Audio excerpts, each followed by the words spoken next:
Hello everyone, I'm Dan Philgreen, and this is Shell Point Today for the weekend of November 14, 15, and 16. On today's show, homes are popping up just about every day at Shell Point's newest neighborhood, the Estuary. We'll take you there for a look at the beautiful work being done as they prepare for the first resident to arrive in just a few weeks. But first, on Friday, the Veterans Club pays special tribute to Veterans Day by recognizing those who have served our country in the military. Join our very own Veterans Club as they come together for a time of encouragement and camaraderie. The club will meet on Friday morning at 10 in the Grand Cypress Room on the island. Everyone is welcome. On Sunday, grab some popcorn and enjoy the romantic comedy, My Big Fat Greek Wedding. The Sunday matinee starring Nia Vardalos and John Corbett begins at 2:30 in the Grand Cypress Room at the Woodlands. Everyone is welcome. And on Monday, Shell Point takes to the skies for the annual season kickoff event. This year, it's Fantasy of Flight, and it will take you on a week-long journey in the clouds. Your flight begins with an outdoor celebration on Monday at the Island Pond. You'll get a chance to get up close and personal with a hot air balloon, be entertained with high-flying juggling, and be amazed by the high-flying kiteboarders and windsurfers. The outdoor celebration begins at 1 at the Island Pond. Now, parking will be limited, so additional court pickups will be made available. If you've driven by the Shell Point Golf Course on Shell Point Boulevard lately, you've probably noticed plenty of buildings taking shape. They're all part of Shell Point's newest neighborhood, the Estuary. Residents will begin moving into the estuary in just a matter of weeks. Shell Point TV was there recently, among all the hustle and bustle, to give you a look at the beautiful community as it grows. Hi, I'm Bob Southern, and we're here at the estuary on this Sunday afternoon to give you an update on the status of our construction. I'm standing at the entryway here, and we're going to walk you through our entry features, some of which are nearing completion, other components of which need a lot of work yet. We're also going to look at the preview home on lot number 1 and 2, which is the first lot on the left as you come into the community.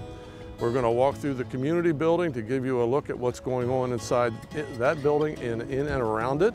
And we're also going to look at the homes under construction. We've got about 13 different structures under various stages of construction at this point. And we'll give you a look at the site and what's going on around the community as we turn what was a barren piece of land into the estuary at Shell Point, our next Shell Point community. As you enter the community, you'll see a number of columns that look like this, and they're coated with a special tabby stucco. Tabby stucco is meant to mirror the old Florida look, and instead of a stone aggregate in it, it actually uses shells. If you look closely, you'll see a lot of oyster shell in it. Well, there's a number of columns here that will support a number of different structures. The one I'm standing next to now will be part of the entrance gate. We've got other ones that will support trellises, pergola, and chapel in the wood. So as we walk through here, you'll see a lot of these columns, or as you visit the site, you'll see these turning into various items of the components of the entry feature as the coming days and weeks go on. We're now at the entrance to the Captiva unit at the lot 1 and 2 preview home. Captiva is our smallest unit in the estuary, and it is one of our twin villas. It's about 1,600 square feet, 2-bedroom unit, laid out very nicely. In this particular unit, the lanai shows the spa option. It's a nice little kitchen, well laid out with an island where your double sink is, and nice high cabinets with plenty of storage above and below. These are our standard appliances in the unit. There's standard is white in this particular community, as is the dishwasher. Plenty of light in the unit, plenty of natural light through lots of glass, and lovely views out back. We spent a lot of time in the early design stages of this project trying to make sure that the homes weren't cookie cutter. We wanted the outsides of the homes to be a little different, one from the other, and we wanted to do different things inside. And that was different things with dormers, with cupolas. Some units have skylights, and differences in the layout, entries and the garage entries and where the garages face. This particular unit here, the Captiva unit, has a dormer in the bathroom. Gives you a lot of natural light in here, and again, it's a different feature particular to this one style of Captiva unit. Not all of them have dormers in this part of, not all the Captiva units have dormers in this part of the home, but this particular style does. Others will have dormers in different parts of the home. Again, that was the process that we used to try to give the look and the feel of the homes nice differences to minimize that cookie cutter feel. So we're still in the Captiva unit, standing in front of the garage door and in front of the typical two-car garage door. But the interesting thing about the Estuary is that we also designed in a golf cart garage door. So every home out here has a garage door and space within their garage for a golf cart. And that's assuming that folks, as they traditionally do at Shell Point, have golf carts and use them a great deal to travel around the community. So we have made accommodations for people to be able to park their golf cart in their garage with a separate garage door and a separate garage door opener. So we're on the other side of the preview home now, and this is our Sanibel unit. It's about 2,000 square feet, much larger unit. This one actually has the lanai enclosed, which is one of the options available, which gives you about another 300 square feet of interior space.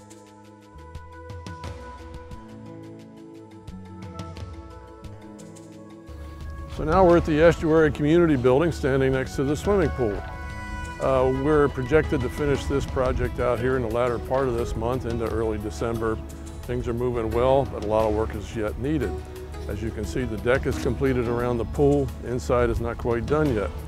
There's some water in the pool, but it doesn't look like the kind of water you'd want to swim in. So this is the front entrance to the community building. It's about 3,000 square feet, and it's meant to be a multi-purpose structure for meetings, gatherings, potlucks, or just day in and day out use. We'll have a lovely interior. It will be nicely furnished. The restrooms service the restrooms for the swimming pool. So it's kind of the gathering place for the residents of this community. The Estuary at Shell Point, our next Shell Point community. What a beautiful new neighborhood here at Shell Point. Coming up, we're going to replay some of the best stories from earlier this week on Shell Point Today. But before we do that, let's cover all of the weekend's happenings, academy news, menus, and church news. Bev, are you ready for all the weekend activities? So ready, Mary. 3 days of fun here at Shell Point, and we kick off on Friday morning at 8 a.m. men's match play doubles tennis. 8:15, the stamp ministry volunteers will be gathering in the stamp room. And grab your bags and head up to the Friday marketplace to pick up your veggies for the weekend at the administration courtyard from 8:30 to 11:30. The games of canasta and samba will be played at 9:30 on the second floor in the Commons at the Woodlands. At 10 a.m., you can head out to the tennis courts for men's match play doubles tennis, or join the Veterans Club meeting in the Grand Cypress Room at the Woodlands. At 10:15, the genealogy group will be meeting in the Estuary room on the island, and inquiring minds will be meeting in the Manatee room. 12:30, the mixed progressive bridge players will be playing in the game room at the Woodlands. At 1:15, if you're an advanced table tennis player, make sure you're in the tarpon room. And quilters, you also want to be ready at 1:15 and be meeting your group in the Osprey room. The model train room will be open for tours today from 1:30 to 3:30. And the Vespers group will be meeting in the community room of the Arbor. Bid Euchre will be played in the Sable room of the Woodlands at 2 o'clock. And that takes us to 2:15 when water volleyball will be played in the Life Quest at the Aquatic Center. Come on down, give it a try. 2:30 is the time for Latin Size and the Health Club on the Island, and Vespers in the community room of King's Crown. There will also be an additional Vespers at the Springs at 3:30. And we wrap up Friday with the traditional game night in the Resident Activity Center starting at 6:45. Whew, that was all for Friday. Bev, take it away for Saturday. That's a busy Friday, Mary. We're going to start out Saturday at 8 o'clock where the Adopt a Road program volunteers will be meeting at the Administration Circle. Also at 8 o'clock we have pickleball at the pickleball courts. And the tennis courts will also be busy at 8 o'clock with round-robin doubles tennis. 9:30 we have men's doubles tennis as well as women's doubles tennis at the Woodlands tennis courts. Now, if you like duplicate bridge, they'll be in the Manatee Room on the island at 9:45. At 10 o'clock, we have a golf clinic at the Shell Point Golf Club. The Model Yacht Sailing Group will be at the Island Garden Apartment Pond at 10:15. The Library Lounge at the Resident Activity Center will be busy with chess going on at 1 o'clock. And then at 1:15 in the Library Lounge, Scrabble will be played. The Tarpon Room will be busy with table tennis at 1:15. And then we're going to jump all the way to 3:15 for basic line dancing in the Health Club.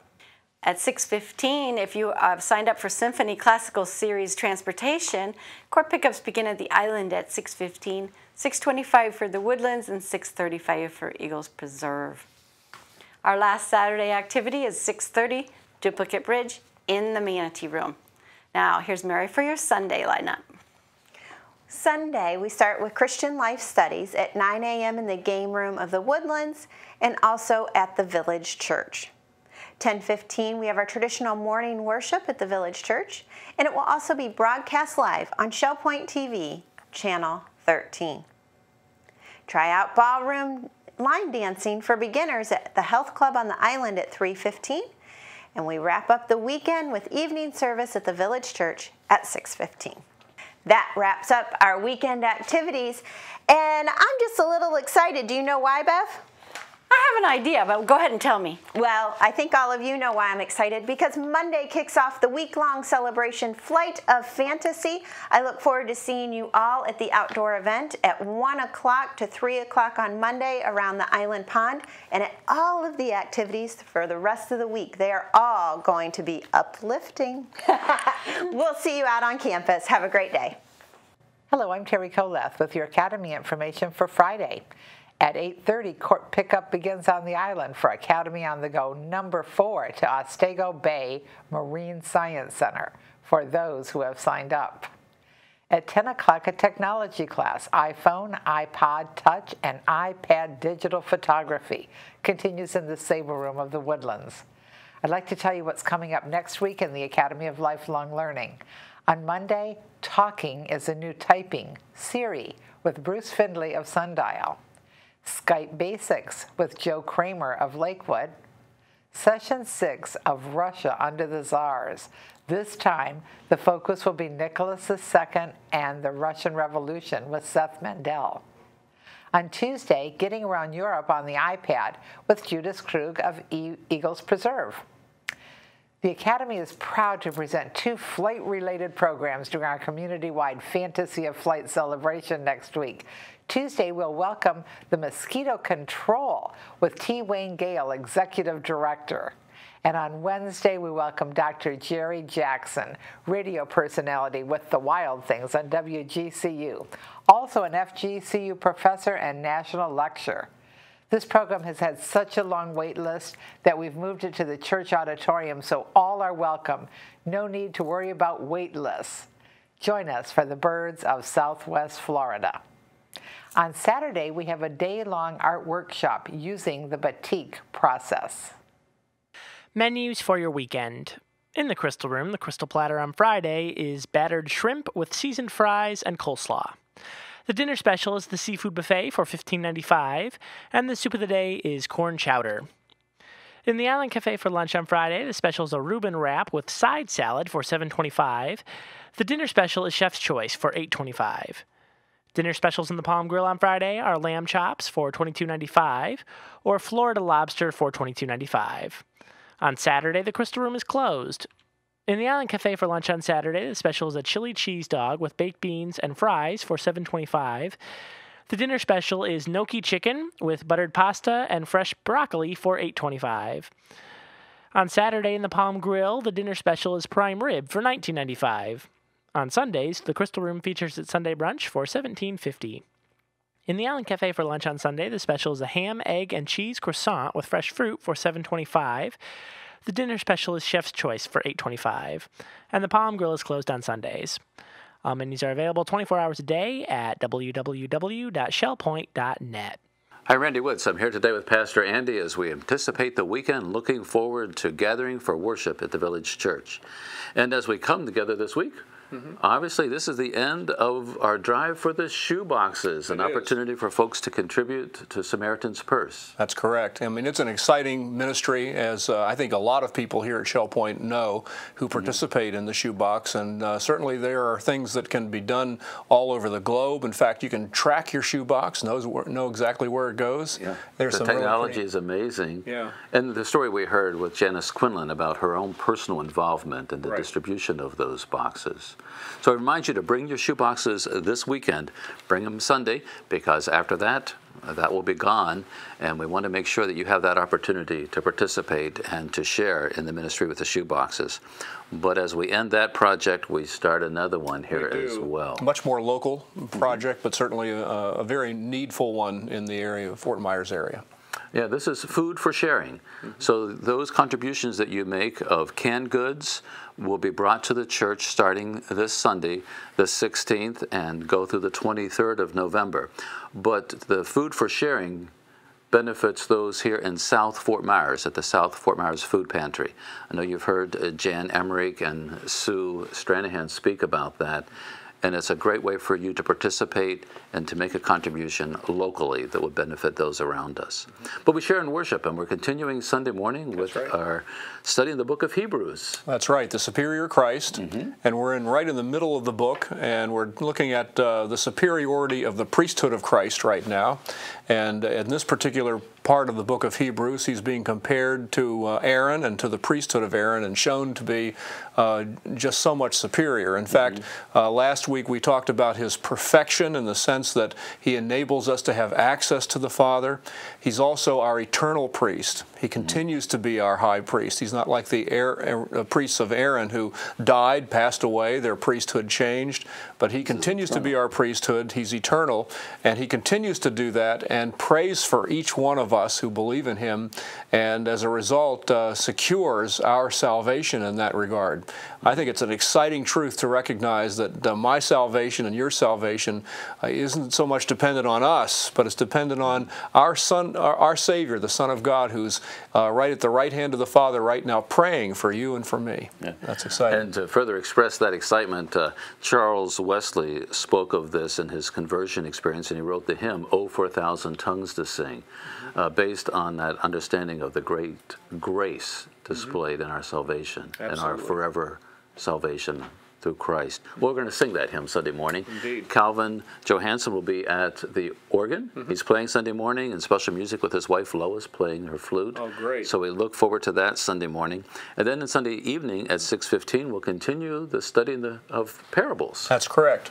And where are we headed this week? Well, we're on the soil. That's right. We're going to do the parable of the weeds. Okay. Anyway, there are a lot of agricultural connections here, obviously, and it's kind of interesting. It's one of those, I think, very pertinent passages because we need to recognize, and I think it's important to recognize, that the church is a mixed body, that there are certainly genuine believers in the church, but there are also people who maybe seem to be professing Christians, but maybe aren't.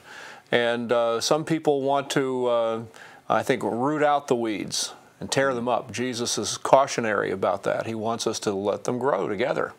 And ultimately, things get sorted out in the end, not by us, but by Him. So it teaches us to be, exactly. So it teaches us to be patient with ourselves, with our church, as we continue to grow ourselves and seek the Lord for the sustaining grace that He gives us, and let things play out until the ultimate judgment takes place. And so it's an interesting text to explore, and then to consider how that really applies to the Church of Christ. And that growing, that's really what it's all about, as we serve together. Our heart's desire as a church to grow in the grace and knowledge of our Lord. That's right. And we invite the folks here to be a part of that Sunday morning at 10:15.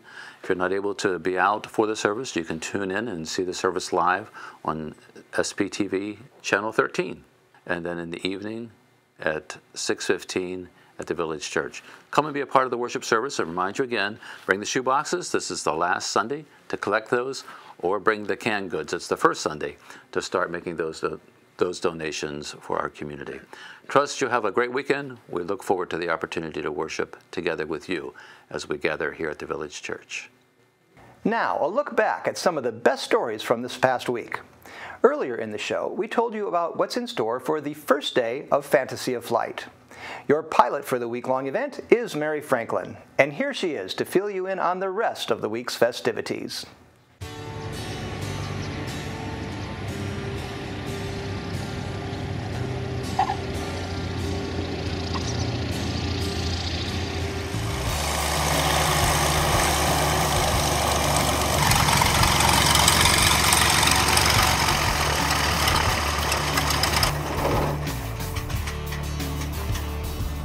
The Resident Life Team is proud to present the 2014 signature event, Fantasy of Flight. The community-wide event will be a great way to come together as a community, to be entertained, to learn, to compete, and to celebrate Shell Point. Join your friends and neighbors for the week of Fantasy of Flight. The week kicks off with an outdoor celebration on Monday, November 17th from 1 p.m. to 3 p.m. around the Island Pond. Get up close and personal with a hot air balloon and be entertained with high-flying juggling, bubble blowers, and airbrush artists. You'll want to head out to the island beach where you will be amazed by the windsurfers, kiteboarders, and even a special surprise. The Wizard of Whistling will entertain everyone with his whistling virtuoso. There will be snacks and drink stations set out throughout the event. This is certainly going to be an uplifting event to kick off the week. Fly to new volunteering heights as you discover uplifting ways to contribute your time and talents outside of Shell Point. An aerial view of volunteering in Southwest Florida will be an uplifting event in the Resident Activity Center and outside in the administration courtyard. 25 booths will be set up on Tuesday, November 17th from 9:30 a.m. to 11:30 a.m. with representatives from various organizations such as Lee Memorial Health Systems, Lee County Schools, Alliance for the Arts, and the Humane Society of Fort Myers. Lee County Parks and Recreation will also be there. Make sure to discover an opportunity to elevate your volunteer goals with giveaways, light refreshments, and knowledgeable representatives. You will have an opportunity to give of your time and talents. Back from a conference from the Mosquito Control Association, T. Wayne Gale, Executive Director of Lee County Mosquito Control District, will discuss up-to-the-minute information about the two latest diseases we're currently worried about, the West Nile virus and the chikungunya fever. The Academy of Lifelong Learning course will take place on Tuesday, November 18th at 2 p.m. in the Grand Cypress Room. Sign up is required. Maybe you've heard on WGCU, I'm Jerry Jackson with the Wild Things. Dr. Jerry Jackson is a WGCU broadcaster, an FGCU professor, and a lecturer, and he will be discussing one of the birds common to our area. We are delighted in this presentation. You'll have an hour and a half to hear about our birds from this eminent authority. The Academy is hosting the Fantasy of Flight presentation, The Birds of Southwest Florida, on Wednesday morning in the Grand Cypress Room at 10 a.m. Don't forget to sign up at either service desk. Aviation in Southwest Florida has evolved into quite an industry over the last 60 years. Taking flight in Southwest Florida, Behind the Scenes Tour International Airport will foster your curiosity and answer some of the questions you may have about modern air transportation. The group will attend a classroom-style presentation focusing on the airport history and social and economic benefits and impact on our region. Subject to availability, the Airport Police Department K-9 unit and Transportation Security Administration will join us in the classroom. Lunch will be at the Olive Garden afterwards. Court pickup starts at 8 a.m., so make sure you sign up for this event that takes place on Wednesday, November 19th. The Fantasy of Flight Day continues with an evening with light-hearted entertainment at the Village Church at 7:15. The staff will be sharing their personal, hilarious travel adventures to illustrate their experiences. You will enjoy seeing some of the most memorable escapades from TV shows with Carol Burnett, Tim Conway, Bob Newhart, and others. Come aboard Flight TVC 715. You'll be glad you did. The Fantasy of Flight Week would not be complete without some friendly competition.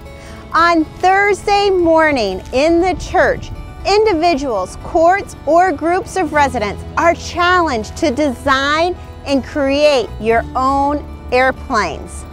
You will actually be flying them off the second floor balcony. So start designing your planes now. You must sign up because at 9:45 Thursday, second floor of the church, remember, you're going to fly your airplane. Awards will be given to the most creative plane, the best plane name, and the plane that goes the furthest. Sign up at either service desk today and start building your plane. The week-long celebration wraps up with a virtual visit to the last frontier. Dr. Wei-Ping Yu, a senior scientist and physicist at NASA Kennedy Space Center in Florida since 2002, will be presenting Unlocking the Mysteries of the Universe on Friday, November 21st at 1:15 p.m. in the church auditorium. He is a member of the American Physical Society and also a member to the American Astronautics and American Society of Mechanical Engineers. He is a frequent speaker at the Kennedy Space Center and at various events sponsored by NASA. Shell Point is honored to host such an acclaimed speaker right here on property. For more information about Fantasy of Flight activities taking place at the Arbor, Kings Crown, and the Springs, please refer to each building's newsletters. I'm Mary Franklin, and I am taking off and looking forward to seeing you at the Fantasy of Flight. Clear prop!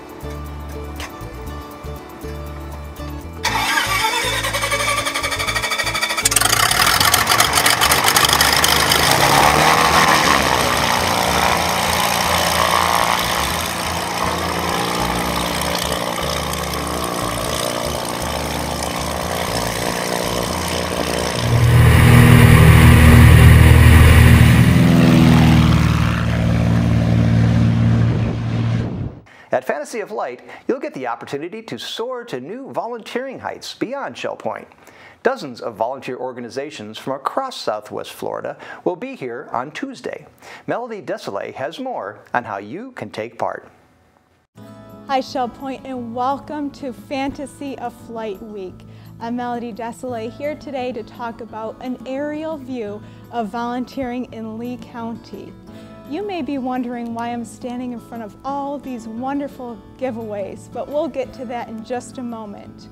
The aerial view of volunteering in Lee County is set to take place right here in the Resident Activity Center on the island and also in our adjacent administration courtyard on November 18th from 9:30 to 11:30.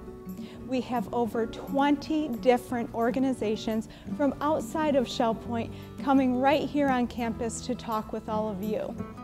Now, of course, you'll have to be present the day of the expo to see all the various organizations represented, but just to give you a little glimpse inside, we have everything covered in Lee County from Lover's Key State Park all the way to Ding Darling and everything in between. We have Lee Memorial Health System, we have the Lee County Sheriff's Voice Program, and we have Lee County Parks and Recreation. Now, in addition to some of the organizations I listed that seemed kind of fun, which they are, we also have opportunities that are a little bit more serious and may require a little bit of a commitment from you. Some of those include the Lifeline Crisis Center, the YMCA Mentoring Program, and SCORE, which is a company and an organization created to help those just starting out in business. So you would be mentoring those up-and-comers. So what a great opportunity to share your expertise with those who need it the most. Now, as I had mentioned earlier, we would get back to all these wonderful gift baskets, and now let's talk about it. The South Fort Myers Food Pantry will be present at this expo as well. If you are willing to contribute 3 or more non-perishable foods for this organization, your name will be put in a drawing for one of these awesome prizes. And you can have anything from canned meat to peanut butter to jelly to macaroni and cheese, pasta, you name it, as long as it's non-perishable. Thank you so much for joining me here today. I hope to see you out here November 18th. It's a Tuesday, 9:30 to 11:30 in the Resident Activity Center and Administration Courtyard. Thank you so much. The nation took time on Tuesday to recognize and honor those that have served our country in the military. We'd like to introduce you to some of our own brave men and women. United States Marine Corps Women's Reserve. The Army Air Corps. Navy Nurse Corps. I was in the Navy. I was in the Army Air Corps. I was in the Navy. I was in the United States Submarine Service. Fort McClellan, Alabama, and took basic training in infantry. I was in the Navy twice. I was in the Navy. And I was in the service for 2 years and 2 months. I had to wait until I was 20 years old to get into the Marine Corps, and I served about 9 months and the war was over. I was in the Army Air Corps for 3 years and a couple of months. 8 years. 2 years, 9 months, and 21 days. Did 4 years in World War II, and I got called back for Korea and did 2 more years on destroyers. I served almost the whole period I was in the Navy at the Atlanta Naval Air Station in Atlanta, Georgia. Immediately shipped over to Germany. I did not do overseas until after the war was over, so I didn't do combat, but I spent most of the time in Oregon and California. In the Pacific, it was the whole Pacific thing that I was involved in. I was in the Pacific. Well, I was in the Atlantic first, then the Pacific. Furthest west I got was Pearl Harbor, stationed at Pearl Harbor. All over. I was also in Manitowoc, Wisconsin, where my boat was built. I was on the 399 in World War II, which was the Lang, and the 842, which the name was the Fisk in Korea. When the battleship New Jersey was put into service, I was there, and I was quartermaster first. I was a sonarman, anti-submarine warfare. We detected for submarines. But they're looking for you just like you're looking for them. I had been assigned to a captain who was a physiologist, and her job was to help the boys recuperate from the war. Well, they taught me how to fly airplanes. I was on the USS McCoy Reynolds, which is a destroyer escort. It's used in anti-submarine work. We operated in the Pacific, we came upon and sank 2 Japanese submarines, both of which were identified by the Japanese after the war. I was a pilot. One of them was a Martin B-26. It was the most fun. And P-63s. I got called back again and went to Korea for 2 years on another destroyer. I was a quartermaster, which means part of the navigation department. Fortunately, the war came to a close, and I was detailed to southern Germany and Bavaria. Those people were not interested in the war. They hated Hitler, and they always had plenty to say about what their problems were. I've been given so much by being an American, and I think in high school, hearing of my family members and other people serving in the service, I felt like I should do something to serve my country. Quite proud to be a Marine. Veterans Day is a thankful day for all of the men and women who took over and finally took the Germans down. We all celebrate it, so it's a time of celebration.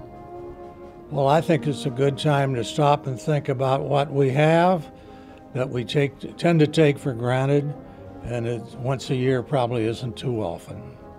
It's a day of memory, really. It's a time for me to reminisce. I lost a few good buddies, and mostly we talk about some things that happened to us during the years after 1941. It's a wonderful day to have because so many men and women gave up their lives for our benefit. And I'm glad we have the day. Remembering those who fought in combat. I did not. I think that's more important. It means a lot to me. I had a brother that was killed in World War II. And when Veterans Day comes around, on top of his birthday and things like that, I think more of him and what he gave up for his country. And when I think of the 6 years I put in, it didn't mean a thing compared to what he gave. And I think of that. How lucky we are to be in this country and having all of the boys and women serve to keep us free.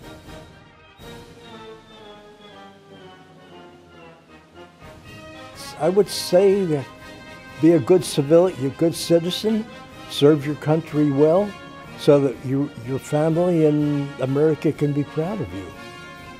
Well, I'd say thank you, and God bless you. Well, all I can say is God bless them.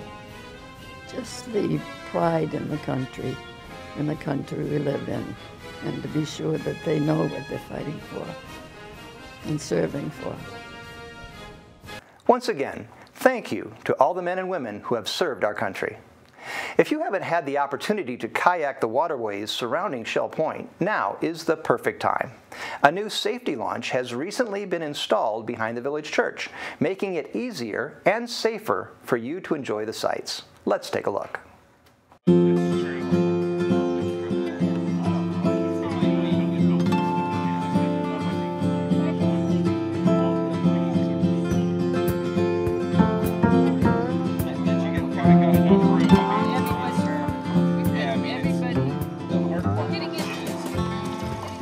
We had a low dock system here. There was just a lower wooden dock, and the dock was rotted out underneath.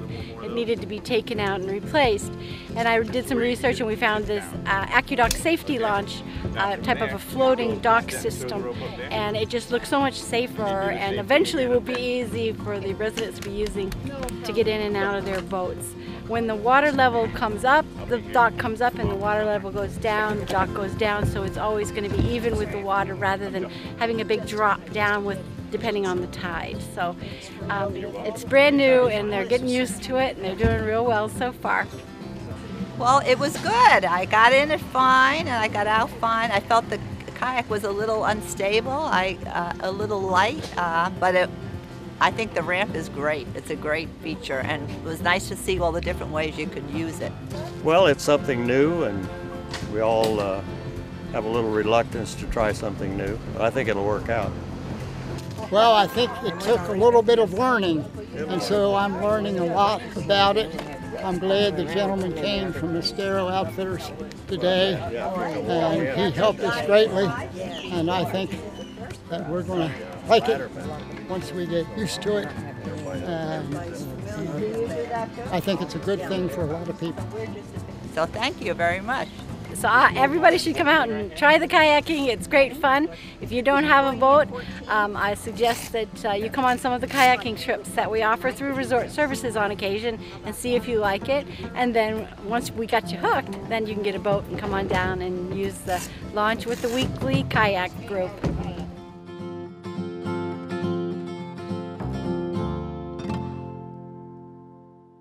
It's concert season once again.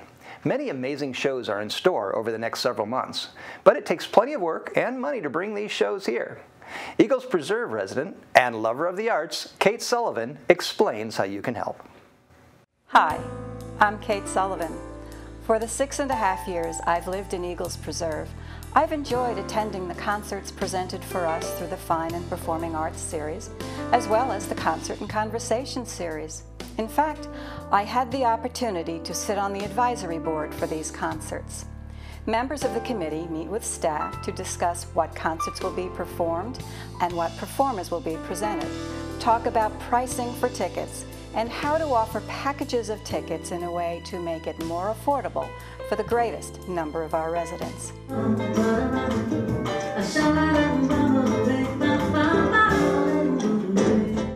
It is remarkable to me that we are able to bring the caliber of performers we've seen in past years and will see in the coming season.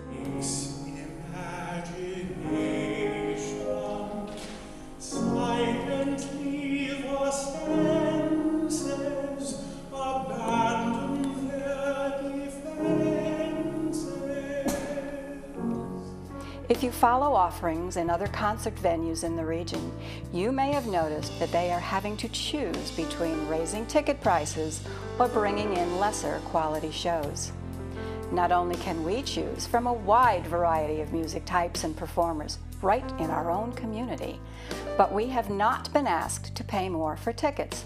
Pretty great in this economic environment, right? To smile until I smile you. In the program books provided at other venues, you will see pages and pages of donors, individual donors, corporate donors, concert sponsors, and my personal favorite, anonymous donors. It is a time-honored tradition that people will donate to support the concerts that are meaningful to them. People sometimes ask why donations are needed if tickets are sold, and that seems like a fair question. But I know from my experience with the Charlotte Symphony Orchestra and from concert series I've arranged at my community in Port Charlotte that ticket prices don't cover all the costs associated with putting a production on the stage. So I invite you to make a tax-deductible contribution and become a friend of the arts at Shell Point.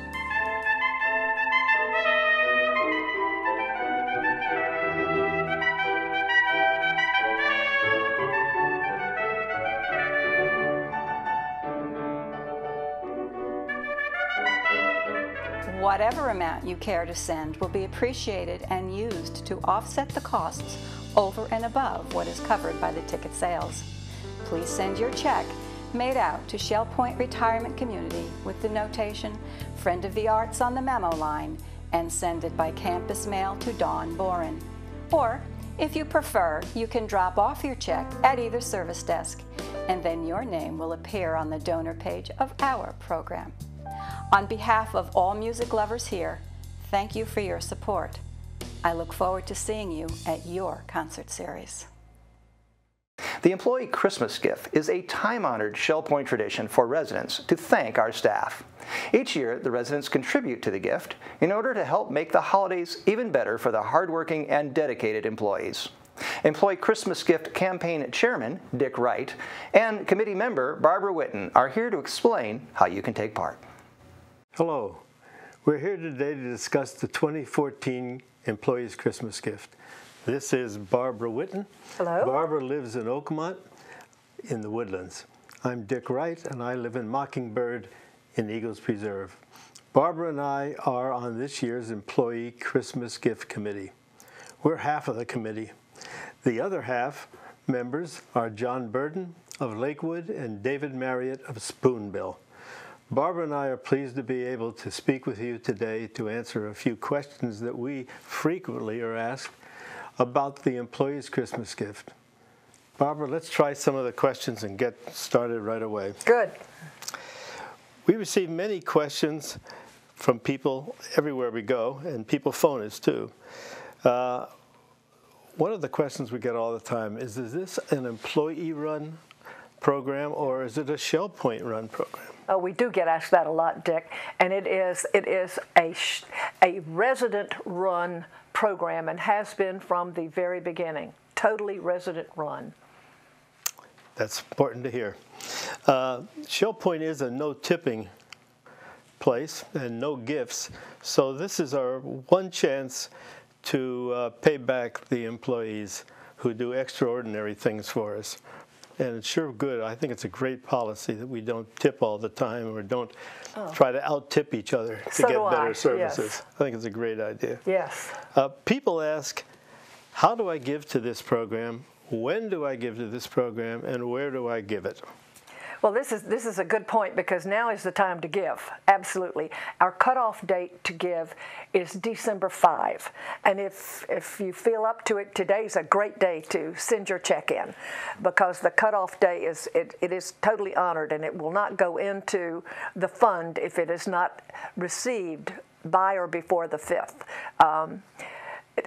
Make your check out to Shell Point, but in your memo line, be sure to put for Employees Christmas Fund. That's vitally important.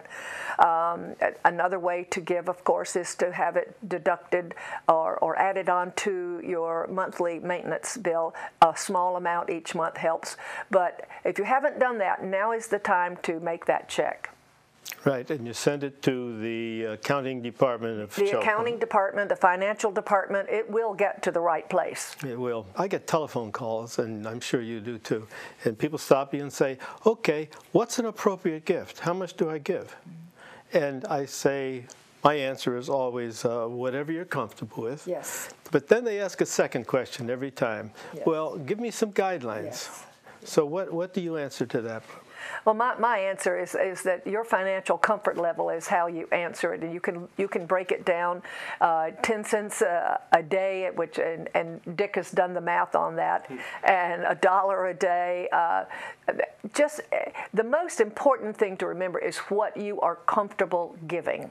Some people are comfortable giving larger amounts. Some people struggle to give a very small amount, but a very small amount adds up, and it really does make a difference to our wonderful employees. That's very well said.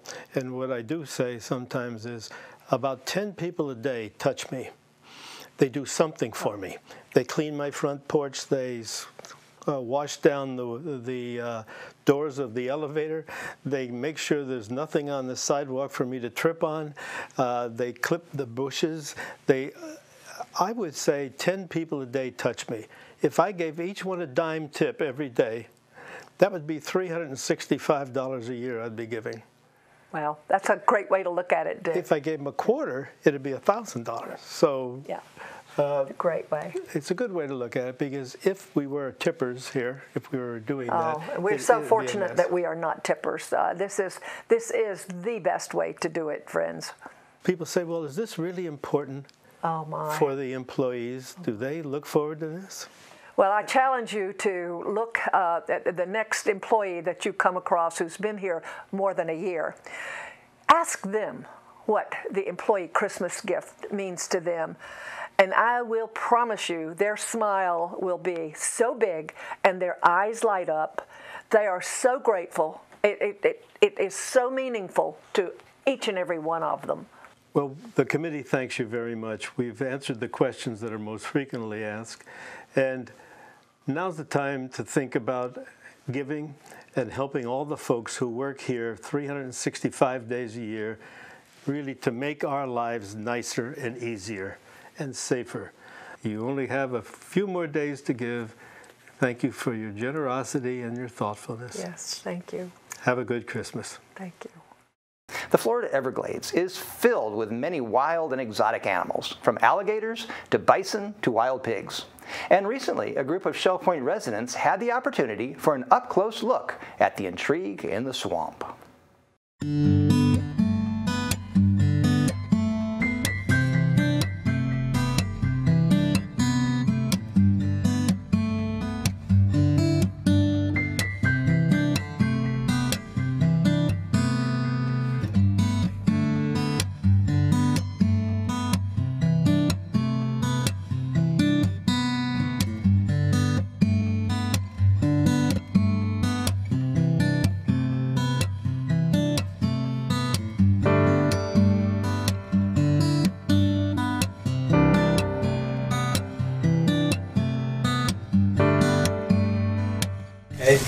Including inside of the water. If they're under the water, they can sense any dead animals up to a mile away.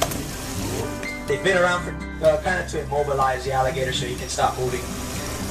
Also, some of the techniques that you can do to stop him from moving is cover his eyes, touch the tip of his nose, that way it feels like. As I say 3, make sure you get the picture because you can only do this once, alrighty? So here we go, the Florida smile. 1, 2, wait. His chin to hold him, and then he's gonna extend his hands out, and there you go, the face off.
The woodpecker is another of the many animals that calls Florida home. Out at Eagles Preserve, they've been doing some damage to the trim high up on the buildings. Project Coordinator Joe Bedell shows us how he and his crews are combating the problem. Hi, I'm Joe Bedell. I'm the Project Coordinator for Shell Point. We're working on a project out here in Eagles Preserve where we have woodpeckers that poke holes in the top of the buildings. The woodpeckers go to the upper trim of the buildings, which is made of styrofoam with a fiberglass covering on them. It's easy for them to nest in there. So when we have to repair it, we have to bring the lift out here. The man has to get up there, patch the hole up, and repaint the trim. Here you can see a couple of holes that have been patched. We use hydraulic cement in there, And then we have to let it dry, and then the painter has to come back and repaint the patch up there. So it's not an easy process. It takes a lot of time. This has been ongoing for the last 5 years. Every year we repair 20 to 25 holes. We bought a product. It's a paint that's called Beat Guard. By doing this product now, we will paint the whole trim up there, and it has a very bad taste to the woodpeckers, and they just move on to another building rather than go back to that one. And we tried it on one building, and 6 months later, that one building did not have any holes. So then we made a commitment. We did 4 more buildings last year, and now it's a year later, and then 5 buildings do not have any holes. We are going to continue with this project, do the other 5 buildings, and hopefully be finished with this problem we have. What I understand is once you break the cycle of the woodpeckers nesting here, they will move on to another area. And with a little preventive maintenance, we should be finished with this problem. Well, that about does it for this week. We're glad you joined us for our show. Tune in next week for more news and stories from around your community. Until then, this is Shell Point Today for the weekend of November 14th, 15th, and 16th. I'm Dan Filgreen, and from all of us here at Shell Point TV, we hope you have a great weekend, and we'll see you back here on Monday.